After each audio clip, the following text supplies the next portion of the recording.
A man who was officially declared dead twice opened the door before Mateo even finished knocking, and he already knew Mateo's name. The Man Who Died Twice, Part 1 of 4. The tip arrived at 20:14 am, which was already wrong. Mateo Varga did not give out his personal number. He stared at the message on his phone screen, fingers going still. It read Elias Voss was declared dead in 2009, and again in 2019. He is currently residing in Unit 1408 Orem Tower. You have 72 hours before it doesn't matter. Mateo was a journalist.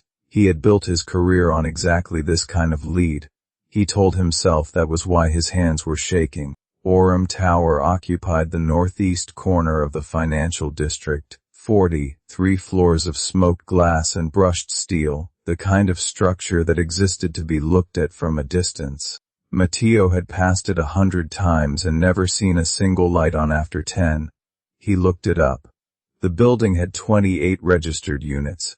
All 28 were listed as occupied. There was not a single public record of any resident ever filing a noise complaint, a parking dispute, a utility transfer. Nothing. For 11 years. He told himself that was a zoning anomaly. He packed his recorder and went anyway. The lobby doors were unlocked. That was the first wrong thing he filed away without flagging. The concierge desk was empty, but the monitor behind it showed live feeds from 37 floors. Every corridor was lit. Every corridor was empty. He took the elevator to the 14th floor.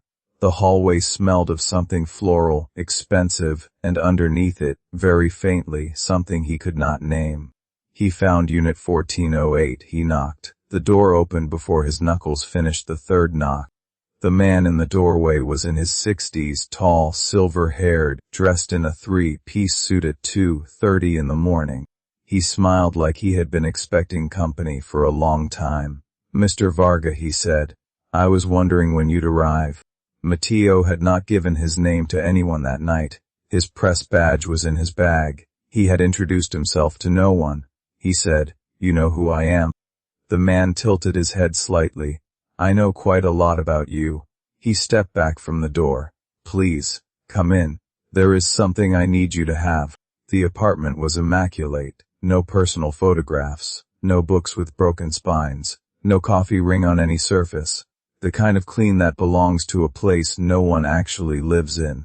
The man set an envelope on the glass table between them. It was sealed with red wax, stamped with an emblem Mateo did not recognize. "I am Elias Voss," the man said. "And I am told I have been dead twice." He said it the way a person describes the weather. "That document is an inheritance notice. It was meant for my family. They will not accept it. I need a witness who has no reason to be loyal to anyone involved." Mateo looked at the envelope. He looked at Elias Voss. The man's hands were resting flat on the table. His fingers were very long. His eyes, Mateo realized, had no color he could name. "Why a journalist?" Mateo asked. "Because journalists write things down," Elias said. "And because you were the only one who came when called." Mateo reached for the envelope. The wax cracked under his thumb. Inside was a single page dense with legal text, and at the bottom a list of conditions. He started reading. He got to the third condition and stopped, his throat closed. He read it again to be sure. The third condition stated that any person who received the inheritance and failed to satisfy all terms within 72 hours would, upon default, transfer their own legal existence into the estate. He did not know what that meant. He knew it frightened him in a way that legal language had never frightened him before. He looked up. Elias Voss was watching him from across the table. He had not blinked once since Mateo sat down. "What does this mean?" Mateo said. "Transfer legal existence." Elias smiled again. It did not reach those colorless eyes. "It means," he said softly, "that some debts are not paid in money." The lights in the apartment dimmed without either of them touching a switch. In the sudden half-dark, Mateo noticed something he had missed when he entered. The door behind him was no longer open, and there was a second chair at the table. It had not been there before. Someone was sitting in it. Someone was sitting in the second chair. A chair that had not been there 60 seconds ago.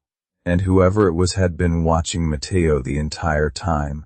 That's it for part 1. Follow Untold Lores for part 2, like and subscribe for daily stories.